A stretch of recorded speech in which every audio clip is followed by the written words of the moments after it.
Olhando à distância, a vida parece ter um rumo. Mas dentro do fluxo constante de pessoas e ideias, alguns momentos podem mudar tudo. Tomamos milhares de decisões e, a partir delas, construímos nossas histórias, nossas identidades e nossa sociedade. A ação ou a falta dela determina nosso futuro. Como então separar o que é certo do que é errado? Na política, no trabalho, na filosofia, na vida. Há 30 anos, no curso Justiça, na Universidade de Harvard, o filósofo Michael Sandel usa questões do dia a dia para discutir com os alunos os valores éticos.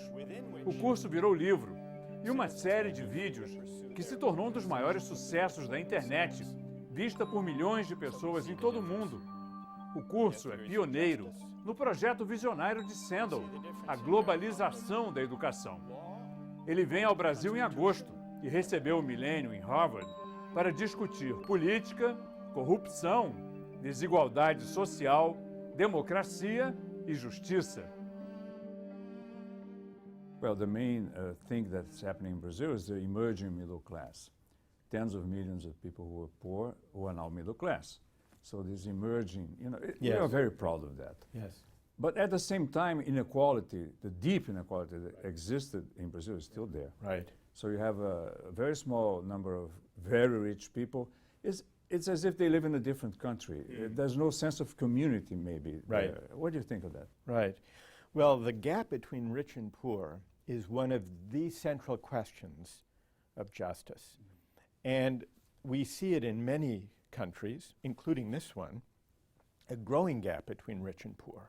One approach, one tradition, is the pure laissez-faire, individualist, free market position, which says, if you buy and sell your skills, your goods on the free market, you are entitled to keep whatever you earn, and it would be wrong for the government to tax away your hard-earned money. That's one tradition.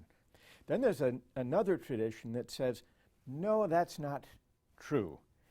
That inequality often reflects unfairnesses built in to our starting points in society.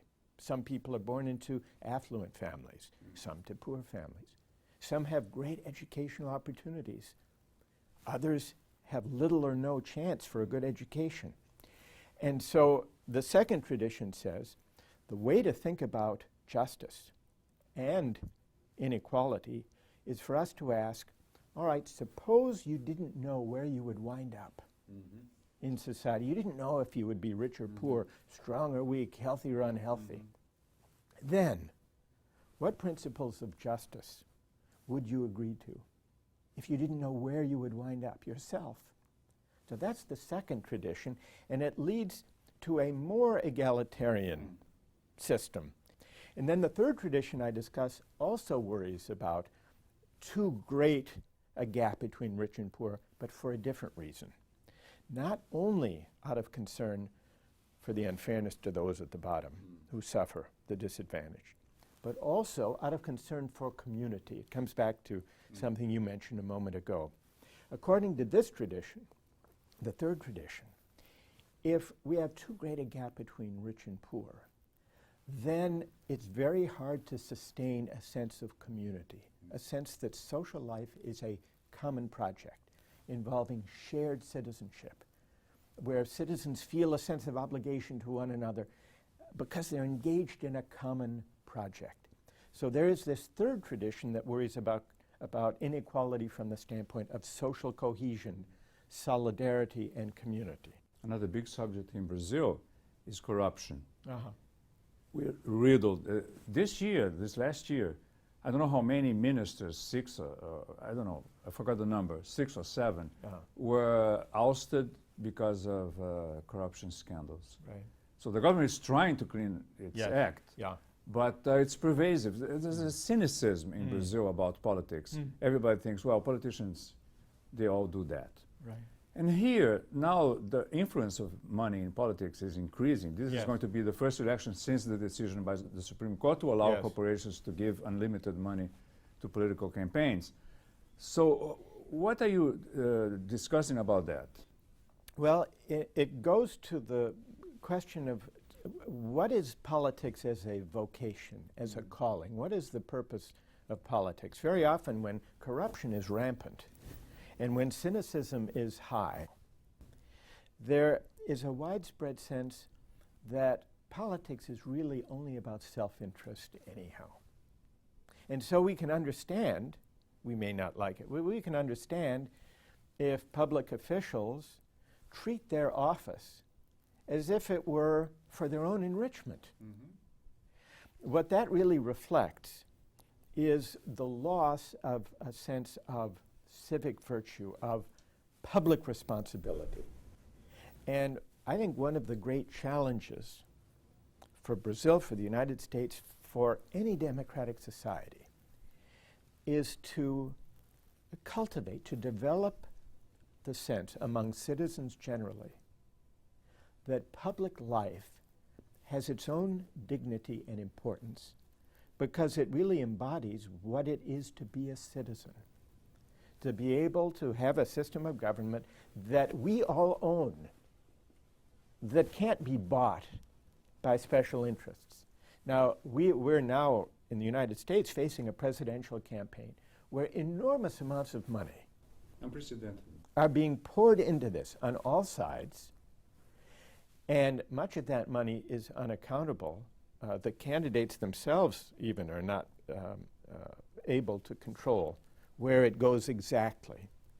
And this too is a kind of corruption, even though it's under the law. Our Supreme Court, as you mentioned, gave a decision recently, a couple of years ago, striking down restrictions that limited how campaigns could be financed by private money. And we're seeing the result. And the result is that political campaigns are just awash in money, unaccountable money. And that in itself is a kind of corruption, even though it's under the law. It's a kind of corruption of what civic virtue and civic life should be. It's a violation of the deepest ideals, I think, of what democracy is about. The whole idea of democracy is that all citizens are empowered to have a meaningful say, a voice in how they're governed. And so I'm hoping that in the case of our system, we can find a way to limit the role of money in political campaigns. The broader issue, though, of cynicism, I think, is we need to create a sense that democratic government is owned by everyone and that there's a shared civic responsibility for it. And that's becoming more and more difficult to develop and promote in our societies these days. I think that's why people are so frustrated with politics. One terrible thing that happens here that Brazil is free of that so far is the level of political discourse. I have been living in the U.S. for 16 years, and it was in that period that I saw that happen. Yeah. It wasn't like that when I moved here. Right. The shouting matches, Yes. the ideological polarization. It's like the other side is evil. Right. It's this terrible situation, and you have addressed that. Yes. So what is your solution for that? Right. Right. Well, it is true, and I agree with you, that our politics, our political discourse, consists largely of shouting matches. And there is much too little serious reasoning together in public about big questions. And that's what democratic discourse should be about. I think that our politics has become too narrowly managerial and technocratic and too focused on narrow economic questions. And that this has crowded out genuinely political questions, including ethical questions and even spiritual questions that arise in politics. And very often, it's the religious right that wants to bring questions of values, morality, religion into politics. And those on the left or those who are liberals say, no, no, no, no, that's coercive, that's intolerant. I think that democratic public discourse should welcome moral and spiritual arguments, and that people should not be required, citizens should not be required to leave behind their moral and spiritual convictions when they enter the public square. Now, I'm not saying that we will all agree if we have a debate that is more morally robust, because we do disagree on big ethical questions and moral and spiritual questions. But I think it's a mistake to pretend that politics can ever be neutral on those big questions. But that looks like one example where there could be a common ground. Well, the area where I would like to begin would be on the question we were discussing before, what to do about the rising inequality. In the United States, do you know what percentage of the wealth is held by the top 1%? What would you guess? 40%? Yes. So you're very well read your informed. book. You're very well informed.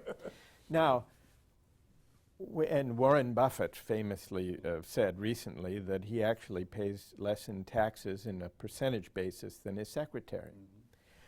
I would like us, now that's an economic question on the face of it. What should the tax rate be?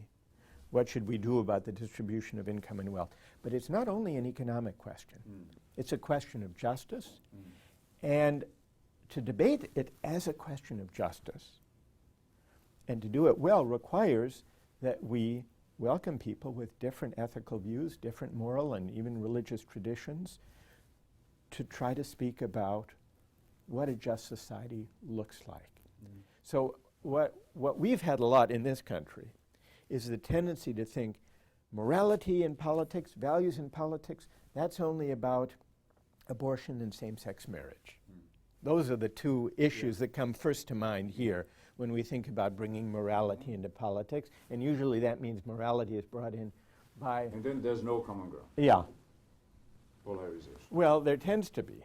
But I think we should realize that the big economic questions that we face are questions of justice, they're questions about the good society, and we can't answer those questions without drawing on moral and ethical and spiritual traditions on which people will disagree, but at least we need to learn the habit of reasoning together in public, of listening to one another, addressing even traditions with which we may disagree in a way that is consistent with respect. Otherwise, I don't think we're going to address the question of inequality unless we make it a moral question, realize that it's a question of justice, and that everyone has to be free to bring to bear his or her moral and spiritual convictions on those